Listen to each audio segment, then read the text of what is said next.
Hello, everybody. Grant Hunter here with another Product Growth Leaders topic of the week. Thanksgiving week, since U.S. Thanksgiving week, and I know, Steve, I'm not supposed to make references to times because these could be listened anywhere. I reached out to the group to see what topics they wanted to discuss, and Eva, you gave me a great list, and we're gonna get to a lot of them. But the one that really resonated the most for me was cognitive bias. Talk to me about your thoughts on why is this a topic you wanted to have a conversation on? Well, I think cognitive bias goes hand in hand with really needing diversity and inclusion in the workplace. And I think when you have the same type of person over and over and over, either in your product management team or in your leadership team, that's when you get that unconscious bias, because they can only look at things through a certain lens. They can't have that empathy for other minorities or have those thoughts of, we really need to make our product more accessible for those that are hard of hearing or have sight issues. And, I feel like bias can be looked at in a number of ways, not just, through discrimination, just through other ways. So I think it's really important just to make sure that you have a lot of different backgrounds on your team to get that motivation. I love it, and I took a solo lens on this. Is how do I handle my cognitive bias? But you think about the groupthink cognitive bias of a whole bunch of people who come from similar backgrounds with similar experiences, and how almost becomes a force multiplier. So I thought it was a great question, and boy, I feel like this is the most engagement we've had on a topic in a long time. So maybe I need Eva. I need to outsource my topic and questions to Eva, because with diversity, equity, inclusion, and with this one, I think she's really given us two of our best topics for engagement in the community. So thank you for bringing it. And so on Monday, we put our question in. As a product manager or leader, how do you overcome your cognitive bias when making decisions? The first person in, actually, John Fontenot, he's been on the call with us. He's written a book about assumptions, right? So it was fitting for him. He said, proactively seek out different perspectives and opinions, asking how might this fail or what assumptions exist here. And Eva, you came in pretty quickly after that, basically sort of lining up what you just shared. Any other thoughts on this question you want to share that you didn't talk about already? Yeah, I think the second part of it is obviously looking at it through a lens of data, like making sure your insights are accurate.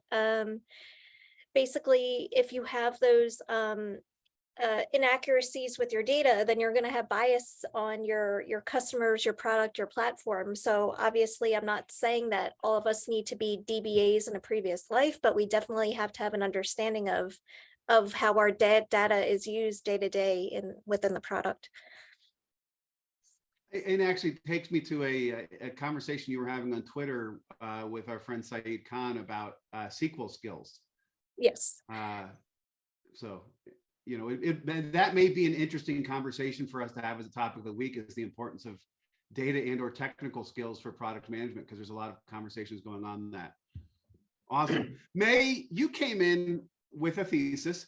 A fun question to ask is what don't we know? Or alternatively, what do we think we know, but they're actually assumptions, not facts? And what is the likelihood of these assumptions? Talk to me about your thoughts. So a lot of the times it's when you ask someone what the problem is, they'll say like, well, we don't know this, right? And then you spend a lot of effort trying to find out what this is and like working with what you have to resolve this. But like, that's what you don't know. You have to deal with what you don't know, because that's where actually a lot of the remaining risk lies, because you will deal with the known unknowns as a risk and you consider that, but you really don't really think about the rest of it. And I really think that having spent the last little bit working on an empowered, or closer to an empowered team, where we try to bring all the context to the whole team. We ask the designers and the eng team to solution together to build something. it's different because now the unknowns from Eng and the unknowns from the UX discipline and the unknowns from product and the market context all come together because you're building the solution together instead of telling people what to build. So I think like by democratizing this activity a lot more, by bringing in the groups of people and their various perspectives and know-hows and expertise in the solutioning process, you reduce a lot of that risk. So really cognitive bias is about risk management, which is Yeah, it product is. management.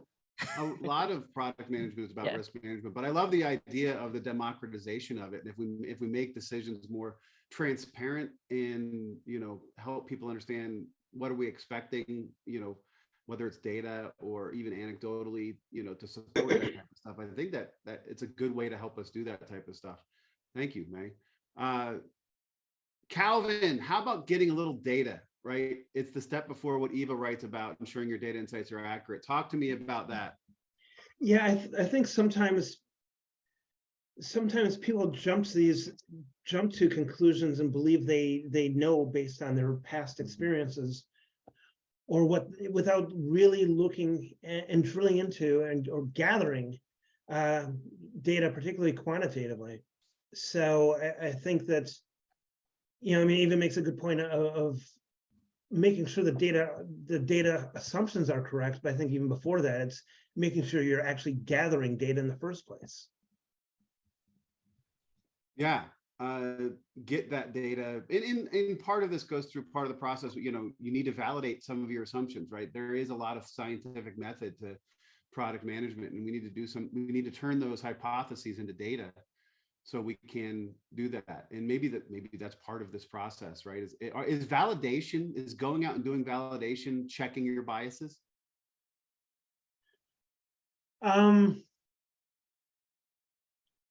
Maybe. Yeah, I mean, in that, yeah, maybe that I think it would depend on the approach, and depend on if you're, if you're trying to validate from a neutral standpoint, as opposed to if you're not putting biases into your validation tool. Yes. Because often I've seen people write those validation surveys and they're just confirming their biases with them. Yes. May, you were nodding your head. Were you saying yes, if we do it right, the validation and surveys become a way for us to check the biases? No, because it really depends on what you mean by validation, right? Okay. Like, what are you validating? So it really depends, because if you're validating the success or the possible success or impact of your solution, then yeah, that makes total sense. But if you're validating this thing, are you measuring the output, right? So I think Paul Hatala, I'm gonna steal your thunder for a bit. Paul Hatala spoke about like how my response sounded like a chemistry teacher. And I'm like, actually, I was a chemistry teacher. But one of the things I thought about as I was writing that response is about the idea of what the expected outcome is, right? So if you come at this in terms of addressing your cognitive bias, everything that you try to do is a hypothesis. You're not measuring the acceptable or the expected outcome. You're measuring all of the factors that could impact the outcome you're trying to achieve. So if you move away from measuring the output or even the actual just expected outcome, you start thinking about all of the context around it and you measure that. That's why Calvin's like answer about measuring what counts like really matters, really spoke to me, because it's like it's everything around it, not just that end result that we might want to measure to find out what's missing. Yeah, no, I completely agree. And I think that data and the measuring is a step that we need to make sure we're taking, as long as we're doing it properly and not putting our biases into those devices as well, because that can happen as well. Clay Nickel came in. I wish he was on the call. He says the problem's unchecked biases. Be aware of biases, question them, and look for how could this be wrong in the situation. Assume you're wrong and gather data. And then he gave a great example. He talked about a scene from The Big Short, the movie The Big Short, where they stale man their case for shorting the CDOs. So they went to the mortgage banker convention to prove themselves wrong, and they were right all along. Right? They were able to go out. They said, "There's no way it could be," and they went and they found out they were right, and it was really good for them. So an incredible example. Cory, you talked about everybody having a bias. It's about awareness of your biases. Talk me through your thoughts. So from one reference that I really like, there's a cognitive bias codex. There's 188 cognitive biases identified on that. We all have biases, right? And there's probably more because they're coming up with new things that people, whether it's the recency effect, status quo bias, anchoring, whatever it is, there's something that we as humans use. And there's some other ones that we use more as product people and in business, because we are looking at quick ways to solve problems, or ways that we've seen similar problems that we apply to that. That's bias. That is where and they're not good or bad, in my opinion. They're just there. The key thing, like Clay was talking about, is knowing which ones you gravitate to, knowing how to counteract those better than just letting out there, whether it's you making yourself come up with the opposite argument, or find somebody else who has the opposite argument and bring it up with them to go through that. But we are going to have these biases continually. We have to work on how can we reduce the impact of those biases, or what's the information we're missing that would, like you said, like that great example shows in the movie, what would counteract that if we learned something? Your answer actually made me think about Roger Martin in Playing to Win. He talks about this concept of what would have to be true. And he said, if you have executives in room deciding on something to do, debating, they each have their other ideas, let the person who is counter to that idea choose what would have to be true, because that almost, you'll get their biases in more, and it's an interesting way to counteract biases with each other. If you've got opposing ideas, a way to get it. I highly recommend that book. Richard, you've been sitting silently processing all this stuff. What's your take on this question? As a product manager leader, how do you overcome your cognitive bias when making decisions? That's a tough one. This actually brings me back to one of my favorite books, Thinking Fast and Slow. Yep. Because, the majority of the book is all about how to overcome those cognitive biases in your thinking and processing.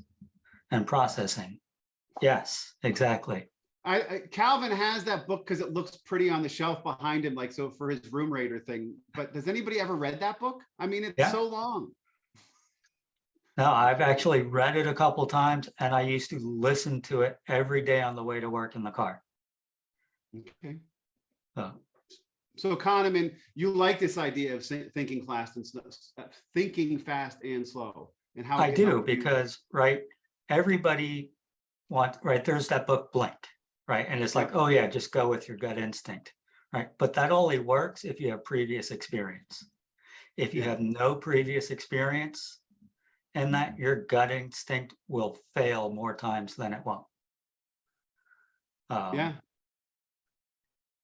I could completely agree. Steve, you've also been very quiet on this topic, outside of a couple things in our chat.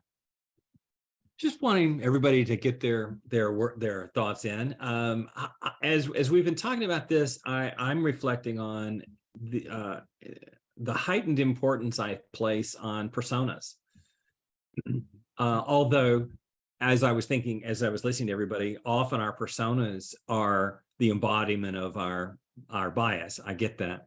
And I was talking to a team this week, and they were making the distinction between white collar and blue collar workers. And I tried to drill beyond that. I mean, why are those two personas different? And what we got to was it had nothing to do with white collar, blue collar. It was, do they have access to a good computer? Yeah, and that's not, blue collar, there are many blue collar workers have a better, home setup than they have an office setup. But I'm reminded of a company that we would all know the name. They say they don't believe in personas. They program for themselves. And as long as themselves includes not power users with two 27-inch monitors on a high-end computer, then programming to yourself, I guess, is okay. But Grant's heard me say many times, in the absence of personas, we program for ourselves and our parents.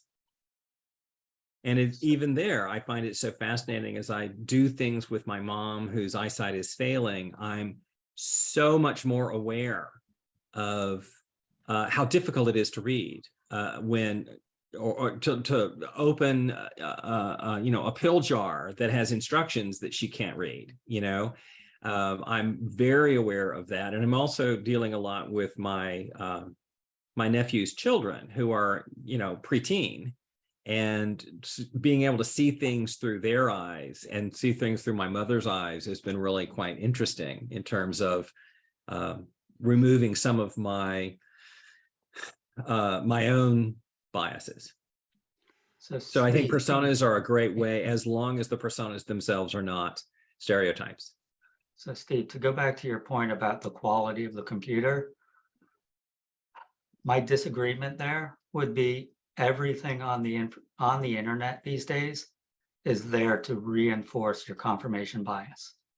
All the algorithms of every social media or searching platform is all about reinforcing that confirmation bias. You find exactly what you're looking for. Which That is is why a true I think statement this as well. which is why I think this topic is so important in product management, right? Because we as product managers are in a unique place to help maybe fix that, aren't we? Eva, what do you think? Is product management in a unique place to help overcome that, those algorithm biases and that type of stuff? Is this where one of the things that you were thinking about? Yeah, I think so, but I think it needs to start with leadership, because if leadership is not, and I think we'll get to this when we get to the poll question, but if leadership is biased, how are you going to kind of enact that change when you have a management that's kind of going against what you're thinking anyway? So I think that this definitely has to start at the top and trickle its way down. Right. Like Richard was just saying, I mean, the leadership there is saying, no, bias is our business model. Yeah, right. Because we want engagement, so that bias helps us get the engagement we need so we can sell more advertising. I mean, it's an interesting conundrum. Calvin. I think that comes back to data, though. I mean, I think that if you can demonstrate and just show proof of where we should be going, or where or something that refutes the common belief, the common understanding, maybe you change that, change the idea or the direction. Well, it goes to something, I think Steve is the one who taught me this, right? If you confront leadership with data and they say, I don't care, it's time to find a new job, right? And that's okay, though, right? Well, but it's a decision to make. And I guess the point I'm getting is data is good to make the point to leadership about this. Yeah. But there's so much leadership out there that's going to say, I don't care, right? That's not what I care about. That's not what I think. That's not what I want. I mean, look at what's happening with Twitter right now, right? You've got a leader who's not listening to any data, is in his own confirmation bias and is being surrounded by, that echo chamber. So data is great. I completely agree. But, that doesn't solve for a lot of leadership, because there's a lot of biases in leadership that they're going to ignore it because it doesn't fit their narrative and what they think and what they want. And I think this goes all the way back to, I think Eva's point in the beginning was how we get a whole bunch of people who, if you don't have diversity in the leadership team, if you don't have diversity in the board, there's research out there that shows that companies with more diverse boards and more diverse senior leadership teams actually outperform the market, right? So there's research, there's data that shows that we should be diverse in those leadership teams and those boards, yet companies still don't do it, right? And so I have seen the data and I don't like it. Let me stick with my previously held beliefs. Yeah, completely. And I've seen that happen. Cory. So Steve just surfaced the ostrich effect, which is another one. So, but your question, Grant, of are product managers in a unique place to combat or address some of these biases? Yes, we are shaping and designing experiences for people. So we are choosing which experiences they will and won't have, which things they will and won't see, which actions they will and won't be able to take. So yes, we are both contributing to and the positive and the negative side of how do we shape some of these things that come out. There are people program algorithms, right? They don't yet program themselves. To the best of my knowledge, somebody had to tell them what to do. Somebody had to tell them what to look at, what not to look at, what information to ignore, both on a good and bad thing, right? If I'm looking for a research paper and I want the most cited research paper for this topic that I'm looking at, I want to see good data. I don't want to see the one person who put something out that everybody disagreed with. Maybe I could get to there eventually, but why would I want that? I want the best reviewed paper that everybody says, yes, this is the best thing, or most people say this is the best thing to look at. So we are shaping those experiences. We are designing those things purposely, hopefully, at least neutrally, hopefully not evil, but hopefully with a better intent. No, I completely agree. And it's interesting to look at this precipice of good and bad, right? We are at this place where we can do both, and we need to make sure we're understanding that and thinking about that. And I believe, and I've said this before, the better we do with our strategy, the better we do with pushing decisions down and giving guidance and boundary conditions and stuff, we might be able to help affect that. But we still have to have teams that are not, homogenous, right? We need to have heterogeneous teams. Eva put in the chat the whole thing. This is how we've always done something, right? I always tell the story when people say this is how we've always done it, of the little girl asked her mom, why does she cut the ends off the pot roast before she puts it in the oven? She goes, oh, that's how your grandmother did it. Grandma, why'd you cut the ends off the pot roast? She goes, the oven wasn't big enough to fit the whole pot roast, right? And too often we've always done it this way, is not the right answer. And I think that one of the biases we have is this is the way we've done it. And there's some people who don't like change, so they keep it that way. But gosh, the more I think about it, I'm going to look into the codex that Cory put into the chat, and maybe we could probably pick groups of topics for bias and have the same conversation on specific types of bias. I wanted to get to the poll. We asked, what is the leading cause of product managers relying on their cognitive biases to make decisions? The options were hubris, thinking they know everything, lack of market engagement, lack of data to guide decisions, too many decisions to make in too short time, or other, it depends. And I think this is the first time in a long time we actually had an answer in somebody picked every one. Other, it depends, was John Fontenot. And actually, as I read his notes, it's quicker, or they don't like the criticism ideas, so they fail to have others challenge and test them. So quicker to me would go to too many decisions, but the afraid of being challenged or being wrong is a nice one on its own. The other one that had one vote was lack of data to guide decisions. 20% in third place was lack of market engagement. 26% where I voted. And it looks like in this call, we've got a pretty good representation of hubris, thinking they know everything. For me, this was every time I've gone into a company that's plateaued or a product that's plateaued and had to turn around, the number one reason was the people stopped learning. Now, it could be lack of market engagement that caused that hubris, but or more so, that hubris caused the lack of market engagement. They thought they knew everything, and they didn't think about the things changed, and their knowledge was 5 years old, 10 years old, and the market had evolved. Cory and Eva, I think you guys both voted here. Cory, let's start with you. Talk to me about, you put some answer in there as well. Yeah, the story that we tell ourselves when we're coming up with these things, the reasons those biases come into play is because of those stories that we immediately tell ourselves. Oh, they won't understand this because X, Y, Z, or this is the reason we're going to do this because I don't have to explain myself. Whatever that is, right? Yeah. That's where we're telling ourselves these stories and we're leaving out all the bad things that can happen. And I wish that was the extent of it.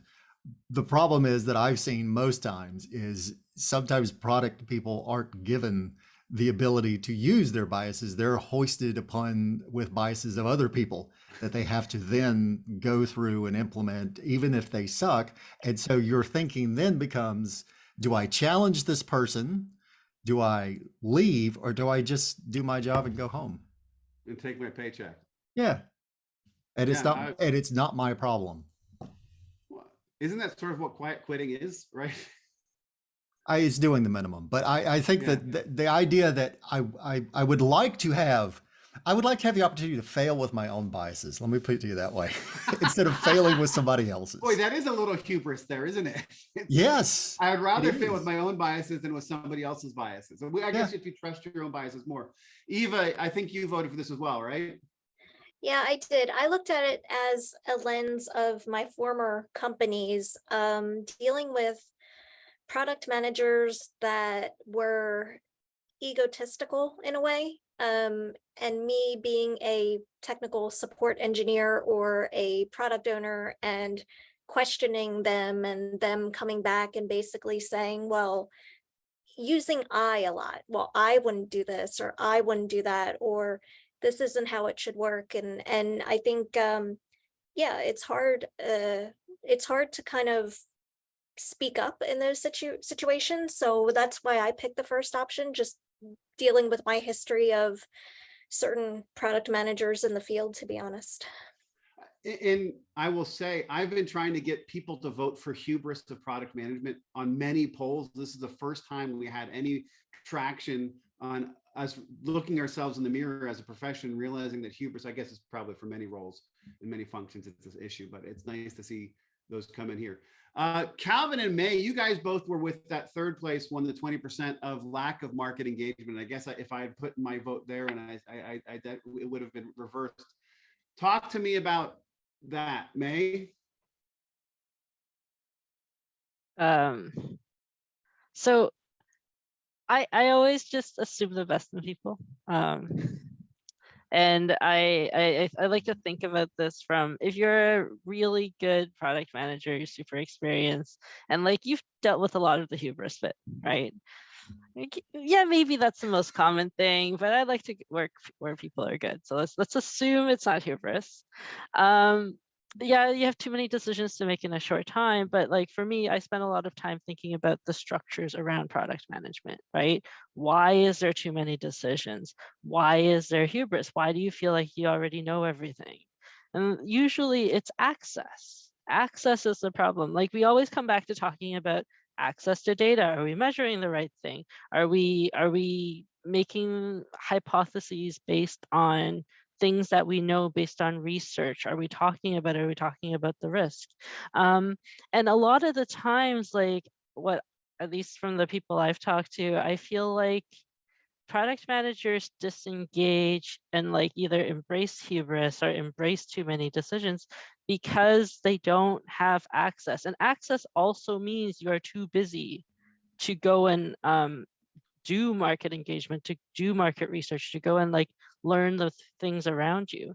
So I think at the end of the day, like it's you don't know the reality because you haven't, the structure around you, no matter what it is, be it like the actual job description or, you know, access period, is not available. So that's how I feel about it. No, for me, it was between those two, just because I think they're tied to each other. And this is, Eva put in the chat, May is much as a nicer person than me. She's just Canadian, May. May is Canadian, so Eva, that helps with that. And you know, it's good to give people the benefit of the doubt. I think Isn't for that me, an interesting? Isn't that an interesting cognitive bias that, of course, May's from Canada, therefore she's a nice person. Yeah. And I'm from Philadelphia, so I am an asshole. So Can we say that on here? Yes, I'm sure we can. I am more than happy to reaffirm your cognitive biases. Now, is it really hubris thinking they know everything, or is it really they're confident they know enough. See, and that's where I looked at that first answer and I thought everything was a little bit too much for me. But I think, along the lines of what Richard said, if you had worded it like that, I probably would have leaned that way. But I think from a lack of market engagement, or where I voted, I thought, if you gather more information about the market, I mean, you think through, it's like gathering, like May said it earlier, and I thought about putting this in the, in the chat and in the comments. You don't know what you don't know, and if you're out there gathering information, you reduce the amount of information that you don't know because you learn it. And now I'm going, you guys have me like almost layers down in this going, well, what could the cause of the cognitive bias be that in your market engagement, you're only talking to people who look the same, right? If you're not truly doing a broad set of it, you're like, how many times, Steve, have we done personas in our workshops and had somebody say, read their persona description, have somebody else go, oh, is that Steve from such and such, right? They do their market engagement, but they only talk to one or two people in their market engagement, which creates its own cognitive bias. Therefore, market engagement done wrong could be the cause of. Do you mean Yeah, selection I would bias agree. is a part of this? Selection bias, yeah. Yeah, I would agree with that. And I'm reminded of, so many politicians who in their speeches tell a story of, a young mom they met at such and such a place who had this such and such a situation. And, there's an N equals 1, but at least it's 1 more than 0. And I think that if you're out there, you encounter people who don't look like the 6 people in your inner circle. My story about going to the airport with my mom, or worrying about that poor woman with 2 children and one of them in a stroller, or people who are not just frequent flyer business people in the clear line or the pre-check line. The more you're out there, the more you're exposed to people who are different than you. And I think it also opens your mind. I mean, I know that once we had kids and I flew with my wife with the stroller and that type of stuff, whenever I was flying for business, if I saw somebody traveling by themselves who had a kid, I would offer to help and do stuff, because sometimes you have those blinders on. Once those blinders come off, you see, it's like buying a Jeep and everybody seems to be driving a Jeep then, right? Once you open those blinders, you tend to see a lot of it. And I think that that's part of it, is opening up those experiences. That's the observer effect, Grant. Yeah. Another bias. Cory's going to do a course for us on biases. There's 144. We've all got them, or 188, whatever it is. Richard, did you So vote? If only not, which would you vote for? 152 remaining in today's podcast. I'll try to call them out. I did not get a chance to vote. I had one of those brutal, miserable, just want to bury my head in the sand type of weeks. Is that a bias? But I as well, probably Cory? would have gone with lack of data to guide decisions. Okay. Steve, did you vote? If not, what would you vote for?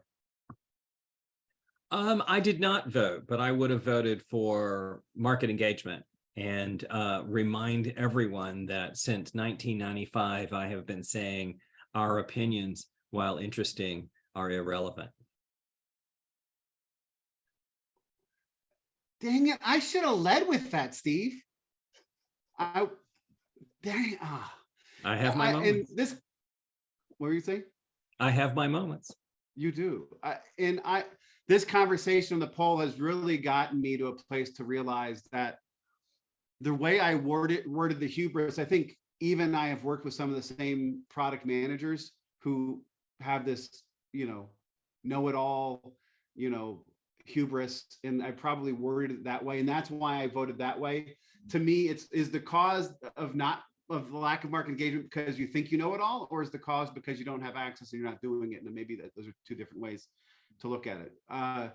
One interesting question. Actually, Clay Nichols in the chat said, how is cognitive bias different from heuristics, intuition based on experience?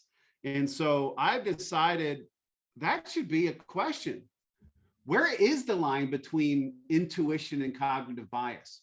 We had a whole conversation on product sense, where we talked about product sense was this sort of combination of intuition from a domain experience with what we're doing.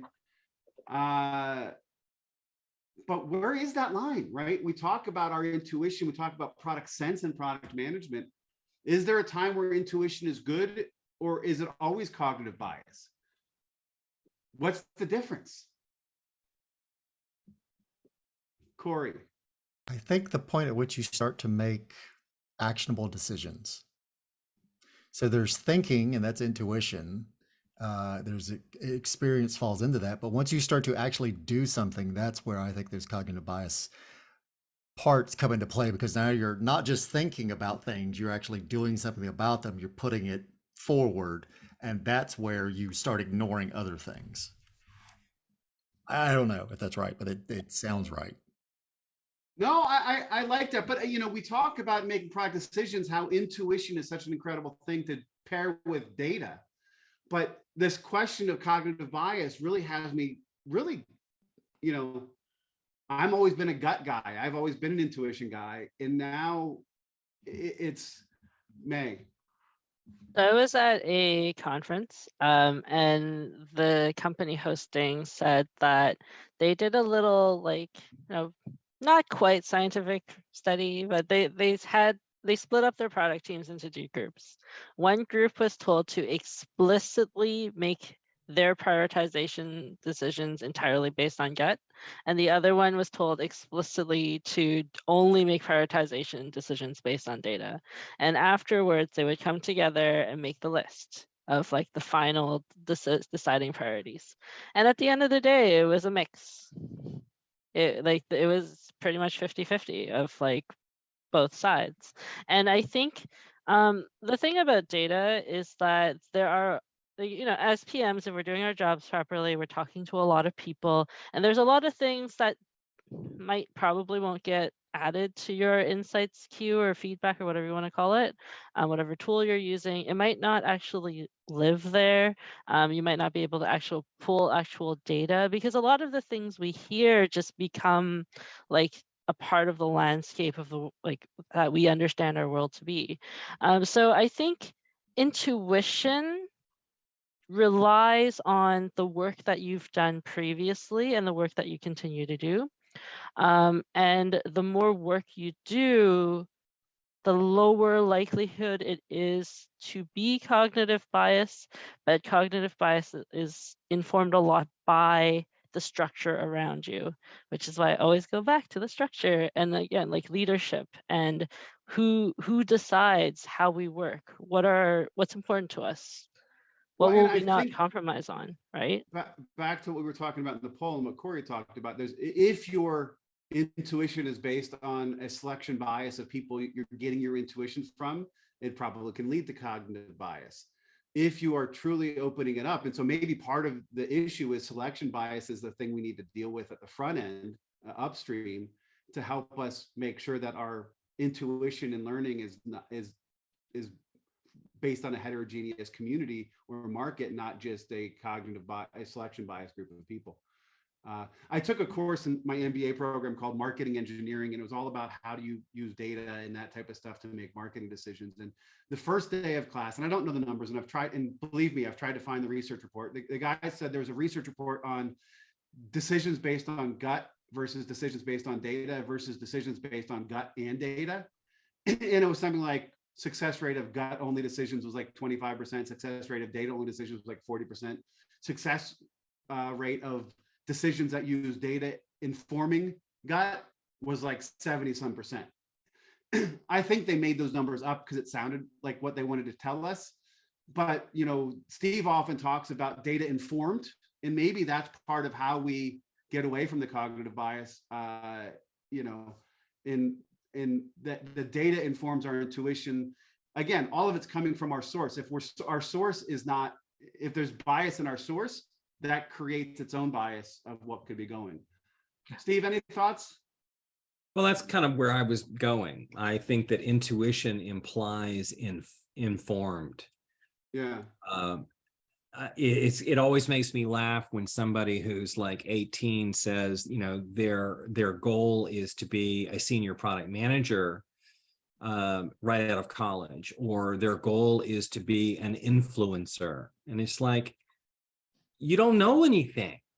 And yet the more and I'm sure that was a little cognitive bias of my own, but nonetheless, I think that intuition implies this is an informed decision, not just my opinion. See, my son wants to be an influencer because we were in Los Angeles and he saw some influencer driving a G-Wagon. And I think it's more that he wants to drive a G-Wagon and he thinks being an influencer is the quickest way to get to that. It's funny. Actually, go ahead. You raised your hand. I just jumped and talked. I was going to ask Steve if intuition is an informed decision. Informed how? How does that occur? Informed based on data, informed based on customer engagement, informed based on 20 years of experience. And that's where I thought you were going. So when I think of intuition, I just wanted to confirm that when I think of intuition, I think of, if you've ever read Malcolm Gladwell's book Blink, and just having that knowledge so instantaneously, there's a decision, direction, a formed opinion. And, if that's in opposition to a bias, then where does additional data come in a situation where, say, you have a formed thought, but the market or the environment has changed? So your intuition is based on information that's dated. Absolutely. That's, that reminds me, I started in, I want to say 1999, it may have been 2000. I started doing a salary survey. And what was happening to me is people would say, well, Steve, how much money should I be paying, or how much bonus should I be giving to my product managers? And I'm like, well, gosh, I used to pay my guys this way. All right, well, first of all, that's N equals 1. And second of all, I use the word guys. But third, that was 5 years old information. So I realized if people are turning to me as a trusted advisor, I need to be able to give them relevant advice. And that's where I started doing this annual salary survey so that I could, authoritatively answer their questions. And so you're right. If you're relying on your 20 years of experience, but you're not supporting it with current information, current data, then you're right. What's disguised as intuition is actually cognitive bias. I mean, What's the opposite of recency bias? I'd have to look it up. Oh, Yeah, because I'm if not recency there. bias is making decisions based on what we recently heard or learned, would that bias be latency gotcha. bias or whatever it may be, relying on knowledge we had from years ago? Right. I don't And that's, know. certainly that's some of the baggage I sometimes express on this program with salespeople who say, I talked to a guy, which for them is a completed research study. Yeah. Yeah, Grant, that's Richard, you were gonna privacy say? bias. Yeah. Yeah, I almost wrote that into the comments as Yeah. well. Except another quote that you shared many times, which is kind of embedded in my own memory. I talked to a guy. Yeah. So May. Yeah. I had a discussion with one of our UX researchers yesterday, and he said that I feel like, so he presented like research that he's done. It's taken him, a month to do this research. He's been on site talking to our clients, like multiple different groups of people, because that's their job as a researcher. So he presents it, and it takes less than half an hour to present all the findings, and everyone's like, wow, that's intuitive. And like it doesn't really show like how much work is behind all of this work, right? So I think in terms of like what's really intuition, and if you have research to back it up, like it's important to call out that like this is actually a lot of work, right? To get to the point where you have an intuition, that's cool, but you go and verify it with data, with research, whatever it might be. But I think it's also important to call out here that if you do this work to move beyond cognitive biases to like really bring out the value of your intuition, then like let's recognize that work, right? Because we don't do that, like, especially as leaders.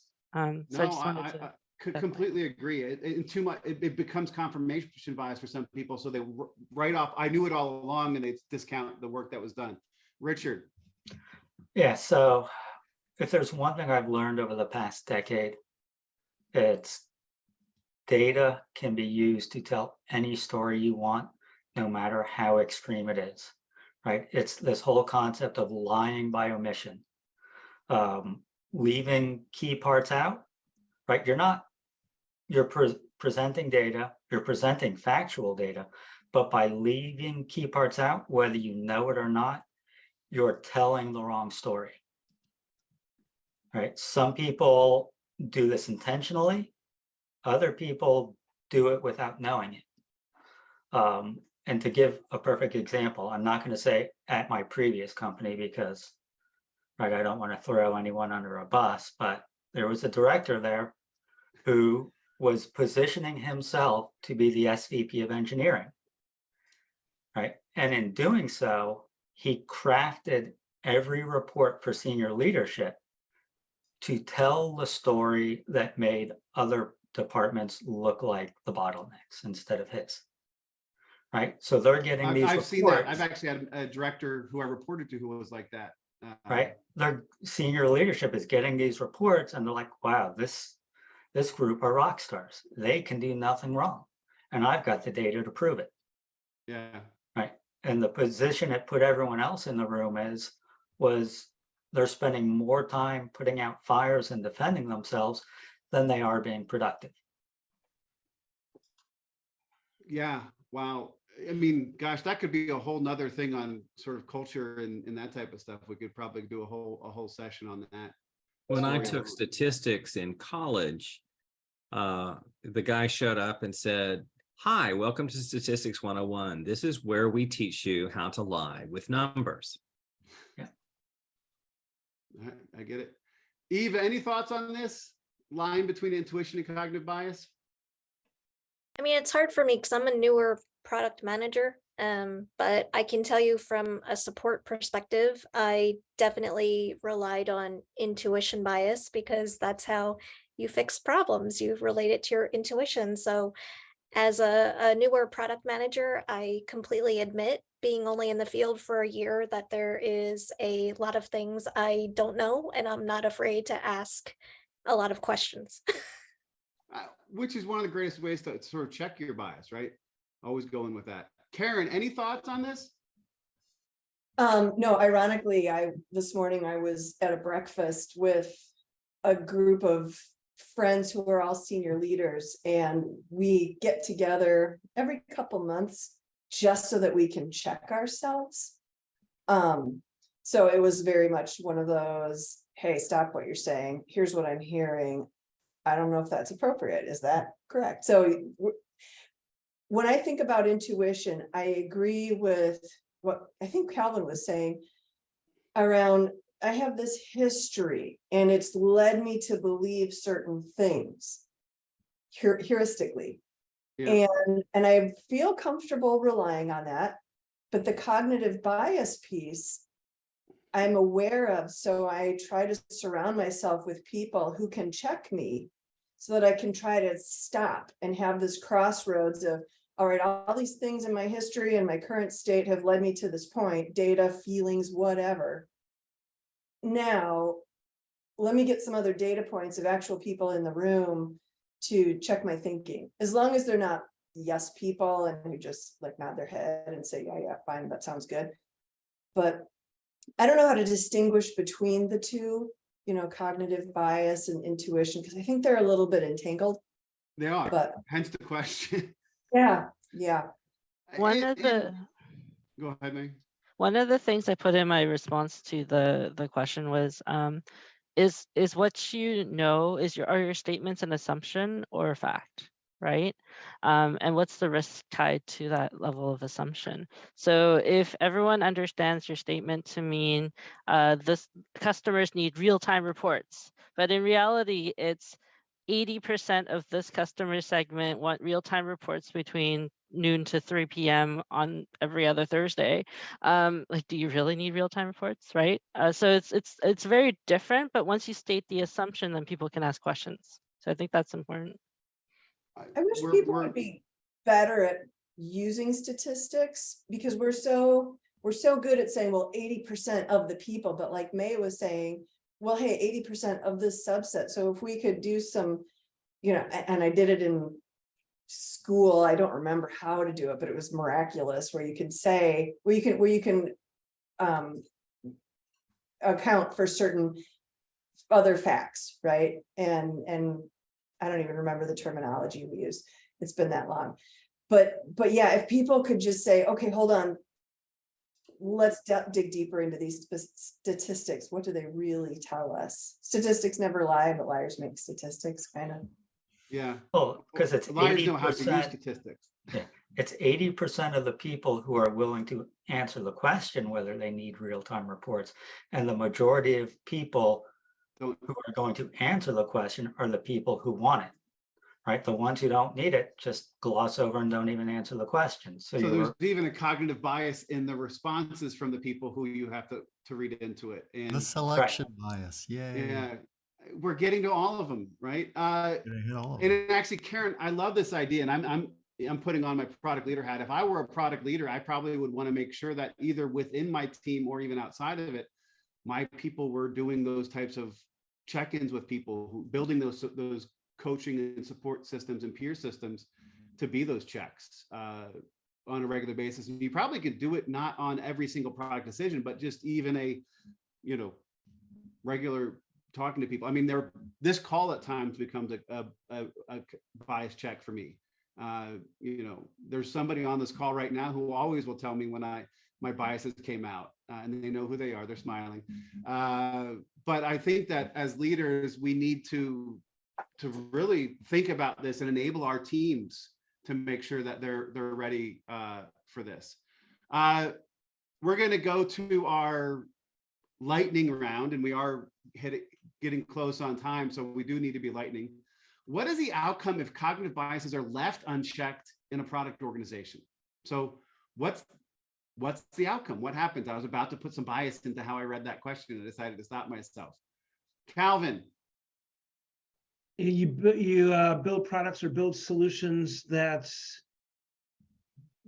do not satisfy those that you're intending to satisfy. You're missing the mark. Build solutions that don't satisfy what you're trying to do. I love that. Richard. Just you don't get the product market fit you were looking for. You don't get product market fit. Cory. Everything sucks. Everything sucks. Karen. Product operations hat here. Systems break down. Systems break down. Eva. You lose your, you basically lose to your competitors because they have one up on you. Awesome. May. If you actually are successful, it was mostly luck, and you are going to misinform your future strategy.